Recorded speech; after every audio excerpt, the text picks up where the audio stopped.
खुशी की बात हमारे लिए भी है कि वो चुनाव जब आता है नजदीक आते आते, तो मुझे लगता है अभय सिंह चौटाला आजकल रात को बेड से 3-4 फुट हवा में सोते हैं और वो खुद नहीं सोते।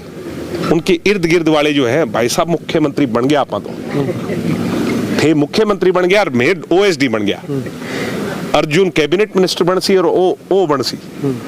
आजकल अब वो क्या है कि रात को 10 बजे के बाद की मैं बता रहा हूँ, 10 बजे से 12 बजे तक बेड से वो 3-4 फुट ऊपर उठ जाते हैं। तो ये हमारे लिए अच्छा संकेत है। अब बहुत ही जल्दी ना चाहते हुए कोई ऐसी गलती करने वाले हैं जिसकी हम कल्पना नहीं कर सकते। ये आज का रिकॉर्ड नहीं है उनका, शुरू से ही अभय सिंह चौटाला का ये रिकॉर्ड है कि ये इंजेक्शन लगा साथ वाले जो हैं, अब उनने इंजेक्शन लगाने शुरू कर दिए हैं। इसीलिए अभय सिंह चौटाला ने औंधे मुंह बकवास करनी शुरू कर दी है। करेंगे, हम सारी चीज को एक्सेप्ट करेंगे, हम उनके खिलाफ कुछ नहीं बोलेंगे। वो मैं चाहता हूँ 2-4 फुट और ऊपर उठे, फिर एकदम नीचे गिरेंगे। भाई साहब, जब प्रेस कॉन्फ्रेंस थी तो अभय सिंह चौटाला जी ने विशेष तौर पर सवाल पूछा। वो कहते हैं दिग्विजय से पूछिएगा। दिग्विजय से सारी पूछ लो, अभय सिंह चौटाला जी से मैं पूछूंगा, बस सारी पूछ लो, कुछ ही कर लो। दिग्विजय तेरे काबू तो आएगा नहीं, ना पहले आया और ना अब आएगा। इनेलो में मेरे को मसलने की कोशिश जो इन्होंने की, मेरे को इंसो के पद से हटाने के लिए जो गहरी साजिशें रची और जो काम किए, मैं कहता हूँ कि और जोर लगा लो। दिग्विजय तो यूं ही बांटेगा। दिग्विजय ने भी चौधरी देवीलाल के घर में जन्म लिया है, अजय सिंह का बेटा है, और यूं ही बांटेगा। किसी में दम है तो रोक लो। आपने उन्होंने कहा कि कभी तबीयत पूछने नहीं आए, कहते चौटाला साहब की। उनको पूछ के जाऊंगा क्या चौटाला साहब के पास, या उनको बता के जाऊंगा कि चौटाला साहब के पास मैं कभी गया हूं कब नहीं गया। चौटाला साहब आपको नहीं बताते होंगे हम कब आए। अभय सिंह जो है ना, वो घर की राजनीति, घर के कमरों के अंदर क्या होता है, इसको सड़कों पे लाते हैं। हम ऐसे ओछी बातें नहीं करते, हम घर की एथिक्स को और मोरल वैल्यू को घर के दरवाजे के अंदर रखते हैं। ठीक है, चौटाला साहब के लड़ने का बयान आया, मैंने कहा कि अगर मैंने नॉमिनेशन भी भर दिया होगा तो मैं वापस ले लूंगा। मैं कहता रहा हूँ आजकल हवा ज्यादा भरी हुई है, रुक तो जाओ, थोड़ा इंतजार करो, 2-4 दिन की बात है। देवीलाल ने जो है वो इनेलो का दामन थाम लिया, हालांकि आपने पहले से ही कह दिया था कि खुले तौर पे कह दे कि इनेलो ज्वाइन कर रहे हैं, तो क्या कुछ कहना चाहिए? ये सब ड्रामे। मेरे को कोई किसी पार्टी को ज्वाइन करे, सब ठीक है, उनका राइट है। और आदित्य जी को, मेरे चाचा जी को शुभकामनाएं कि इनेलो के साथ वो गए हैं, उनका फैसला है। मगर मुझे इनेलो वालों का समझ नहीं आता, ये सरेआम झूठ क्यों बोलते हैं? किसको बरगला रहे हो? अखबार के अंदर निकाल दी बात, मैंने पता लगाया दिल्ली की किसी अदालत में कोई मामला ही नहीं डला।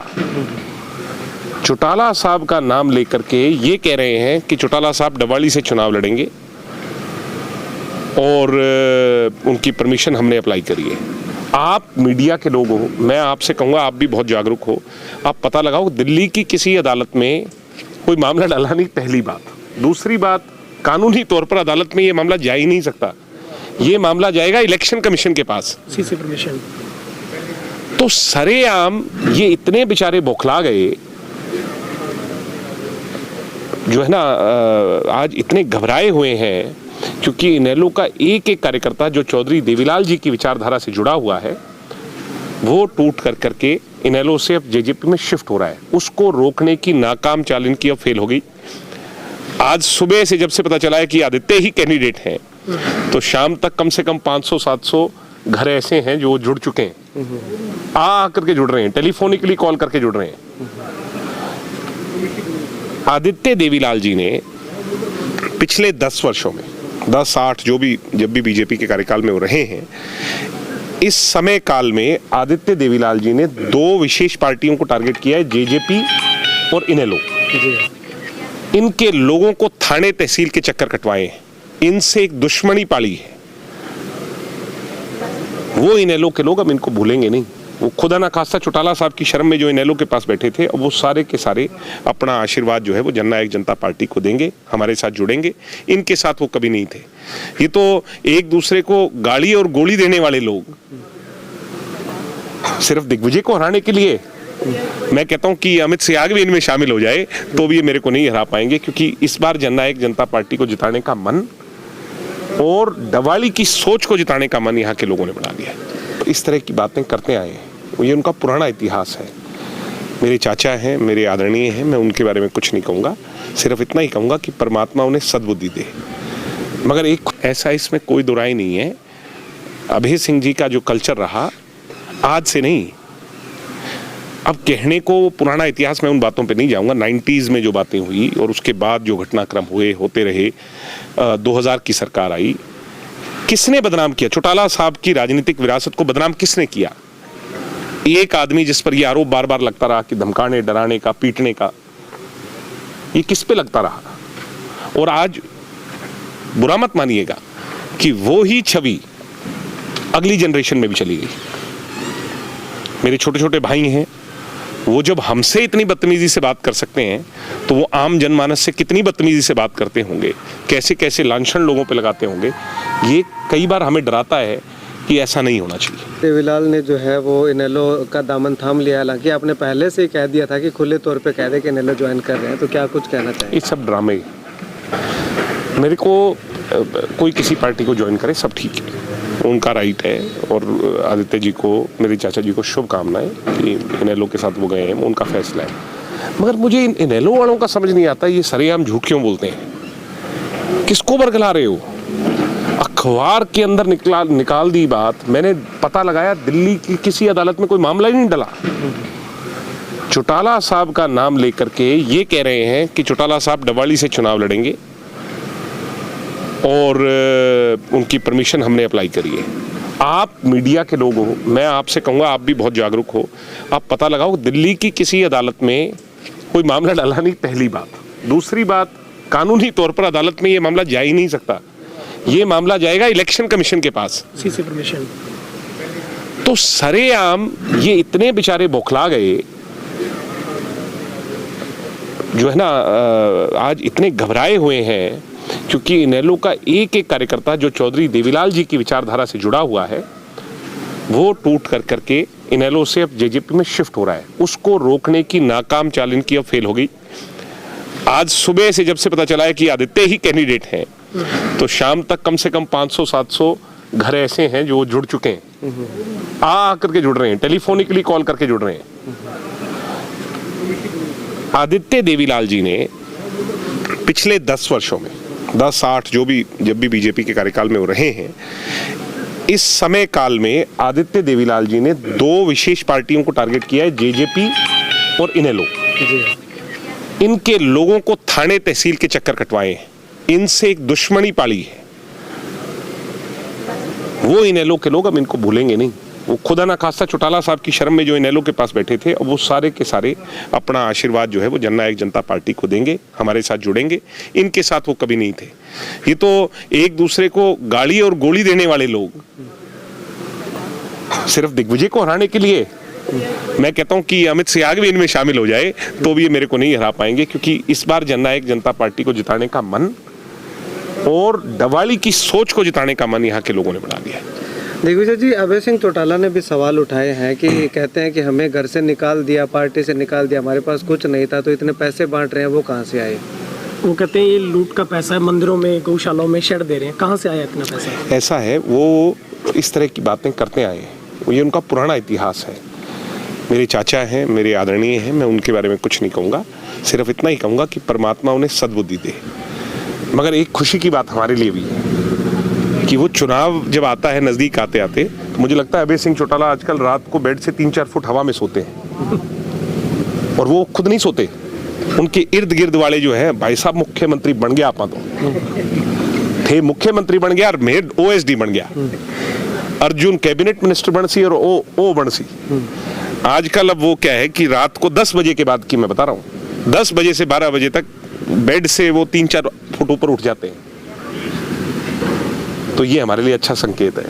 अब बहुत ही जल्दी, ना चाहते हुए कोई ऐसी गलती करने वाले हैं जिसकी हम कल्पना नहीं कर सकते। ये आज का रिकॉर्ड नहीं है उनका, शुरू से ही अभय सिंह चौटाला का ये रिकॉर्ड है कि ये इंजेक्शन लगा साथ वाले जो हैं, अब उनने इंजेक्शन लगाने शुरू कर दिए हैं। इसीलिए अभय सिंह चौटाला ने औंधे मुंह बकवास करनी शुरू कर दी है। करेंगे, हम सारी चीज को एक्सेप्ट करेंगे, हम उनके खिलाफ कुछ नहीं बोलेंगे। वो मैं चाहता हूँ 2-4 फुट और ऊपर उठे, फिर एकदम नीचे गिरेंगे। भाई साहब, जब प्रेस कॉन्फ्रेंस थी तो अभय सिंह चौटाला जी ने विशेष तौर पर सवाल पूछा। वो कहते हैं दिग्विजय से पूछिएगा। दिग्विजय से सारी पूछ लो, अभय सिंह चौटाला जी से मैं पूछूंगा, बस सारी पूछ लो, कुछ ही कर लो। दिग्विजय तेरे काबू तो आएगा नहीं, ना पहले आया और ना अब आएगा। इनेलो में मेरे को मसलने की कोशिश जो इन्होंने की, मेरे को इनसो के पद से हटाने के लिए जो गहरी साजिशें रची और जो काम किए, मैं कहता हूं कि और जोर लगा लो। दिग्विजय तो यूं ही बांटेगा। दिग्विजय ने भी चौधरी देवीलाल के घर में जन्म लिया है, अजय सिंह का बेटा है, और यूं ही बांटेगा। किसी में दम है तो रोक लो। आपने जो एक बयान दिया था कि अगर चौटाला साहब चुनाव लड़ते हैं तो आप वापस ले लेंगे, क्योंकि उन्होंने कहा कि कभी तबीयत पूछने नहीं आए, कहते चौटाला साहब की। उनको पूछ के जाऊंगा क्या चौटाला साहब के पास, या उनको बता के जाऊंगा कि चौटाला साहब के पास मैं कभी गया हूं कब नहीं गया। चौटाला साहब आपको नहीं बताते होंगे हम कब आए। अभय सिंह जो है ना, वो घर की राजनीति, घर के कमरों के अंदर क्या होता है इसको सड़कों पे लाते हैं। हम ऐसे ओछी बातें नहीं करते, हम घर की एथिक्स को और मोरल वैल्यू को घर के दरवाजे के अंदर रखते हैं। ठीक है, चौटाला साहब के लड़ने का बयान आया, मैंने कहा कि अगर मैंने नॉमिनेशन भी भर दिया होगा तो मैं वापस ले लूंगा। मैं कहता रहा हूं आजकल हवा ज्यादा भरी हुई है, रुक तो जाओ, थोड़ा इंतजार करो, 2-4 दिन की बात है। तो नॉमिनेशन को लेकर के किस तरह की तैयारियां, कितनी भीड़, कितना किस तरह के? मैं कहता हूं कि प्रजातांत्रिक प्रणाली में सिरों की गिनती से आंका जाता है। आज वाले को आंक लिया, कांग्रेस वाले को भी आप आंकोगे और हमारे को भी आंक लेना। अगर हमारे सिर ज्यादा होंगे तो मैं मीडिया को ही कहता हूं कि आप ही अपने आंकलन को सही तरीके से मापदंड से, जो आपका आंकलन कहता है, अगर डबवाली के लोग मेरा नामांकन बढ़ाने ज्यादा आएंगे तो इसका मतलब क्या है ये आप सब लोग जानते हैं। भाई साहब, एक बहुत इंपॉर्टेंट सवाल, चौधरी रणजीत चौटाला ने आज जब अपना शंखनाद किया तो उन्होंने कहा कि चौटाला परिवार में जो जिस तरीके की विरोधाभास या धमकाने की जो कल्चर था, उसी वजह से चौटाला परिवार राजनीति से दूर हो गया। ऐसा इसमें कोई दुराई नहीं है। अभय सिंह जी का जो कल्चर रहा, आज से नहीं, अब कहने को पुराना इतिहास में उन बातों पे नहीं जाऊंगा। 90s में जो बातें हुई और उसके बाद जो घटनाक्रम हुए होते रहे, 2000 की सरकार आई, किसने बदनाम किया? चौटाला साहब की राजनीतिक विरासत को बदनाम किसने किया? एक आदमी जिस पर यह आरोप बार बार लगता रहा कि धमकाने, डराने का, पीटने का, ये किस पे लगता रहा? और आज बुरा मत मानिएगा कि वो ही छवि अगली जनरेशन में भी चली गई। मेरे छोटे छोटे भाई हैं, वो जब हमसे इतनी बदतमीजी से बात कर सकते हैं तो वो आम जनमानस से कितनी बदतमीजी से बात करते होंगे, कैसे कैसे लांछन लोगों पे लगाते होंगे। ये कई बार हमें डराता है कि ऐसा नहीं होना चाहिए। चौधरी देवीलाल परिवार को 90s के बाद अगर किसी ने उस पर छींटाकशी की है और उसको बदनाम किया है तो इसमें मुझे कहते हुए तो कोई शंका नहीं है। चौटाला साहब को किसी ने नीचा दिखाने का काम किया है तो मुझे इस बात में कोई शंका नहीं है कहते हुए कि वो एक ही आदमी है। और आज रणजीत सिंह जी पर भी कितनी छोटी बात है कि दादा ही है, समान नहीं है, दादा ही है। उन पर भी अर्जुन की भाषा शैली, वो कहता है जा करके फतेहाबाद से चुनाव लड़ ले। मैं मानता हूं कि ये राजनीतिक गिरावट नहीं आनी चाहिए, शब्दों की गिरावट नहीं आनी चाहिए। चुनाव लड़ना, हारना, हार जीत सबकी होती है, ये तो जनता के हाथ में।